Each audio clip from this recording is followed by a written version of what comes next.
Hello, it's Beata from BA English Coaching, and today I'm so pleased that I can be with Monika, who is a fascinating person, and you are in for a treat. Monika, could you please tell us something about yourself? First, thank you so much for inviting me. I really appreciate, and it's amazing to talk to you, and I hope I can inspire some of you and tell my story. You definitely will, because you are a very inspiring person indeed. How was your life before you came to England? So I was living quite a happy life. I was first teacher, and after I worked like a journalist in TV and newspaper. And also I worked in Slovak radio. I wrote some stories. I had there a program. So I was living like a pretty busy and successful life. One day I just had enough of the constant working and not having enough time for my kids, for my family.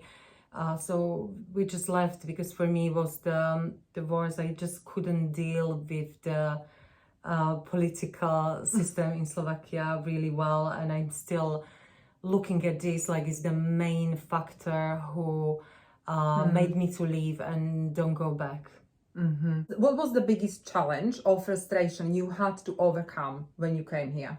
So because I am a professional language teacher, so I was teacher of Slovak language, literature, philosophy and art. The worst and a bizarre feeling was the absolute lack of understanding. I literally came with... Understanding of English? Yeah, English. I literally came with, how are you?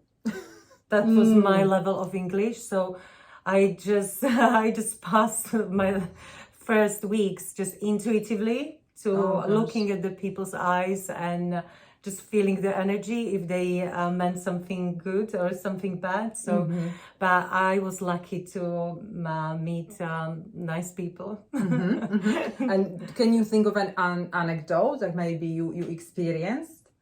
Yeah, so for example, I started very soon study in London, a school for trainers, and that was like a personal training and development. And I even didn't understand. I didn't pass some exams, and was shocking, probably for whole class. So you got the certificate saying you failed. No, that was we had like many partial exams, and the teachers were telling us like we didn't pass or we did, and I absolutely didn't understand. I didn't pass my exam. I even didn't understand I was doing exam. Wow, but this is the whole point of these kind of videos and conversations is that we learn more from failure. Sometimes it's all about success and you have to be successful, but now Monika will tell us what happened after this. So we are laughing, because this is... Yeah, it was so embarrassing. Yes, but what happened afterwards? Yeah, that time, because I knew I can't lose anything.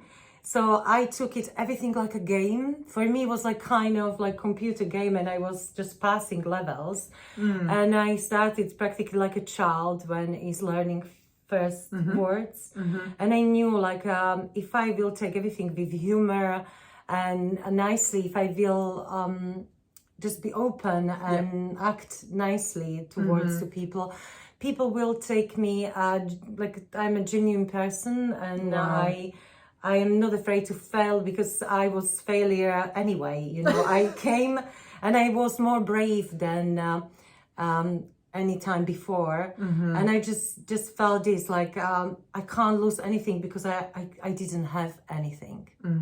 Sometimes failure is what we need more than success, because we need to fail fast, we need to fail forward, and then we can achieve and achieve amazing things. Have you ever regretted something you did not do or say? I just really regretted. I left some people stop me in my life to learn, because unfortunately, my teacher, I absolutely loved her. She was a brilliant teacher.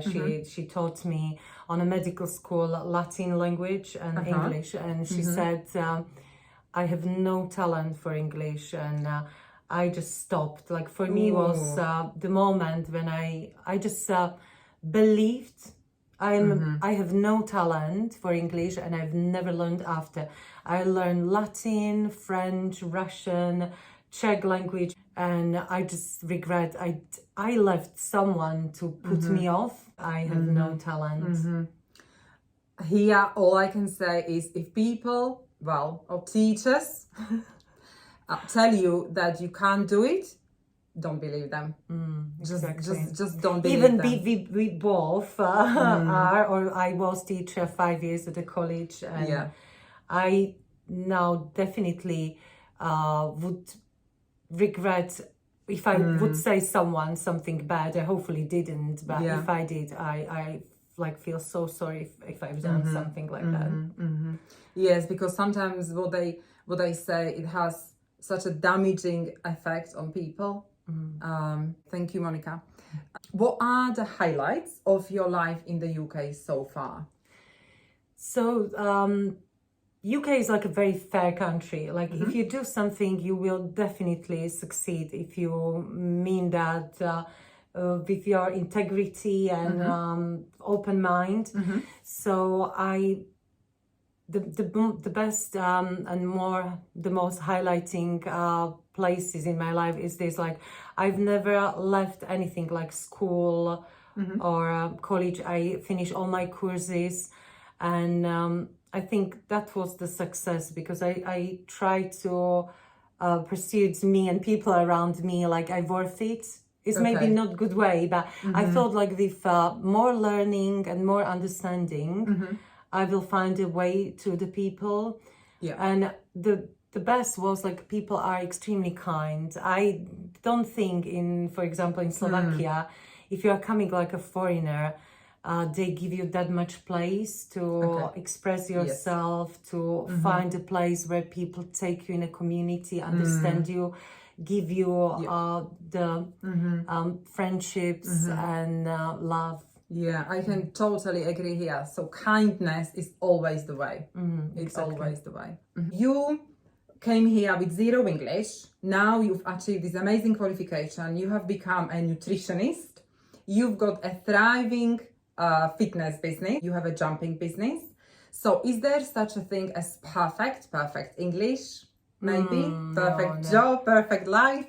You know, we all would like to be in some kind of places and levels perfect, and I think it's more damaging to try to be perfect, because something like this construct doesn't exist, the perfection, and can be really damaging and stopping us on the way. Because when, for example, you are starting a new business and you think like you have to be perfectly prepared for this, you have never be completely perfectly prepared. So you need to just take the risk. Yes, exactly. And don't be afraid. And if you genuinely have a good idea and you want to bring something nice, something new, it doesn't need to be extreme new thing, because you know the jumping is already been in Europe everywhere. Just England was quite like a new place for it. So I think it's not about how new is it, it's about like who you are, you want to, it's more about what you want to bring for people. If it's like if people can benefit from your business, if you can make it life better, easier, with higher quality, I think this is the most important element. Thank you. And do you like reading, Monika? Oh my gosh, yes. I was teacher of literature, so I love reading. Is there one book you would recommend that English learners should read? Definitely, that is in Slovak. The book is probably 40 years old, yeah, something like that. And this what really helps me. Because if you read in your native language book and after you read in English, it's much easier. So I was reading this for my kids, because when we came to England, both my daughters, one was 4 and one was 5. So I still read every evening before sleeping some books, and I remember especially this one because I still keep my daughter's Slovak language, so they learn both of them in the same way, so they're able to read and write. So they are fully bilingual. Yeah, Amazing. If you have any of your favorite book and you learn first or read first in your native language and after in English, it's much easier way to learn. But what helped me the most was be exposed how many English stimulus around me, so college, church, communities, dating sites, anything like really how to say, yes, so that brings us to my next question. What 3 pieces of advice would you give to people who are learning English or who are struggling, or maybe they feel I've lost the motivation? So what is your advice? So do it your way. Like if you feel like you are a very social person and you want to learn from other people, so be as much exposed to the stimulus in a social environment. If you are more introvert, because I'm extrovert, definitely. If you're shy, learn from YouTube, from teachers. You have amazing teachers here. Yes. Who can prepare you. And I also learn a lot from the audiobooks. Yeah.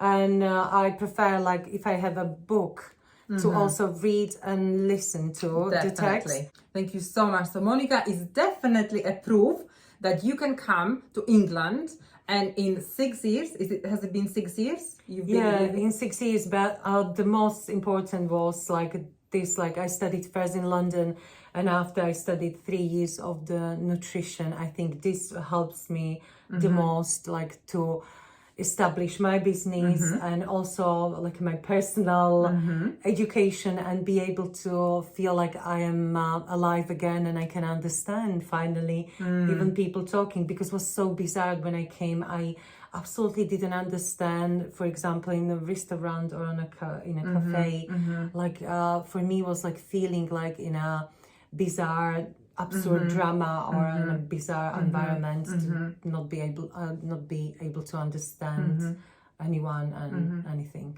Monika is a fascinating and very inspiring example that you can come to a different country. You may have to start from scratch. You may have to feel that you are zero, that you are, you've lost all your profession and everything, your social status.